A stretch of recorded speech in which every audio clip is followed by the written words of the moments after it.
très débutant, hein.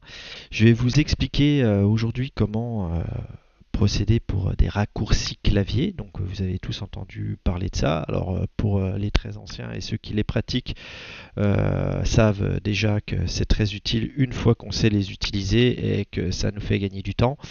Pour les nouveaux, ceux qui pratiquent peu, voire pas du tout, ça peut paraître un peu compliqué au début parce qu'on se dit voilà, appuyer sur plusieurs touches en même temps c'est compliqué. Moi je préfère écrire moi-même, etc. C'est trop compliqué pour moi. Bref, juste pour info, c'est comme apprendre à marcher, hein. Une fois qu'on sait, ben, on ne peut plus s'en passer. Donc encore une fois, ça nous fait gagner du temps sur nos actions qu'on peut avoir sur un ordinateur. Donc là aujourd'hui, je vais faire le plus simple, hein, les raccourcis clavier les plus connus. Et ensuite, si vous aimez, pourquoi pas faire des vidéos sur des raccourcis clavier un peu moins connus, mais tout autant, voire très très très utiles. Voilà. Donc aujourd'hui, je vais simplement montrer comment couper, coller ou copier, coller. Je ferai aussi un petit ajout de sélectionner un texte en entier. Alors certains vont dire ah ouais c'est simple, je les connais, ça va rien m'avancer, mais je pense qu'il y a beaucoup de personnes qui les utilisent peu, voire pas. Voilà. Donc, je vous ai pondu un texte dans un fichier texte, hein. Ne cherchez pas à comprendre, ce n'est ni du latin ni quoi que ce soit, c'est une invention de ma part. Et j'ai ouvert un autre bloc-notes, hein, vide, pour pouvoir vous montrer comment ça se passe. Donc, le premier, on va faire le copier-coller, hein, le plus utile. Donc, vous pouvez soit copier l'ensemble d'un texte, soit copier un mot.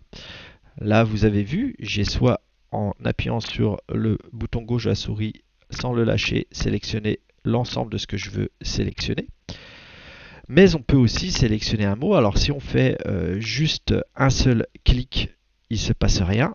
Mais si on fait un double clic, le mot entier est sélectionné. C'est un raccourci souris qui peut être aussi utile. Donc pour copier, eh ben, tout simplement, on fait CTRL-C sur votre clavier. Donc j'appuie sur CTRL, je lâche pas et je fais C en même temps sans lâcher et je lâche. Alors, à ce moment-là, le mot sapien est enregistré dans l'ordinateur, hein, quelque part. Et l'ordinateur sait qu'on a copié sapien. Je vais sur mon autre document, donc je clique à l'intérieur de mon autre document. Je fais CTRL sans le lâcher et V pour coller et mon mot se colle. Là, c'est le copier-coller traditionnel, sachant qu'il existe aussi un couper-coller. Donc, je vais à la ligne pour faire quelque chose de différent. Donc là, sapien, on voit bien qu'il est resté ici et que nous l'avons collé ici. Mais si on coupe, par exemple, je vais prendre volupta, je donc double-clique pour sélectionner mon mot, je fais CTRL X, il disparaît, il est enregistré comme sapien tout à l'heure à l'intérieur de l'ordinateur quelque part. Et lorsque je vais dans mon autre document, je fais CTRL V, toujours pareil pour coller, et volupta est ici.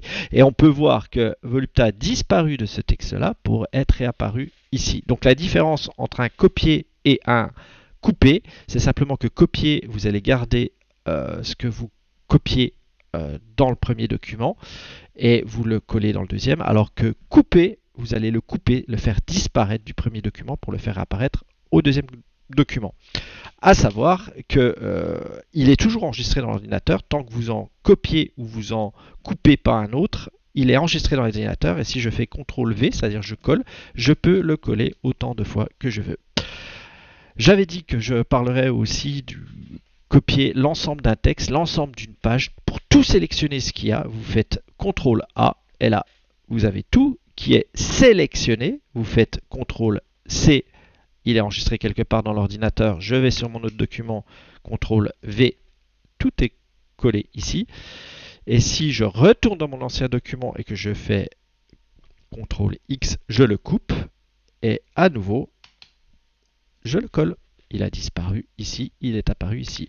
Voilà, c'était une vidéo peut-être longue, mais vraiment pour extrême débutant. Je peux en faire encore une fois d'autres par la suite si ça vous intéresse et si vous avez envie d'apprendre un peu plus. Il y a énormément de raccourcis clavier et vous ne pouvez même pas imaginer comme certains dont vous ne connaissez même pas la subtilité pourrait vous être utile même en étant débutant au jour le jour. Mais encore une fois, j'insiste, hein, c'est de l'entraînement. Quand je dis de l'entraînement, c'est de l'utiliser dès qu'on peut et petit à petit ça devient un réflexe et franchement, c'est très très utile. On ne peut plus s'en passer. Voilà, merci.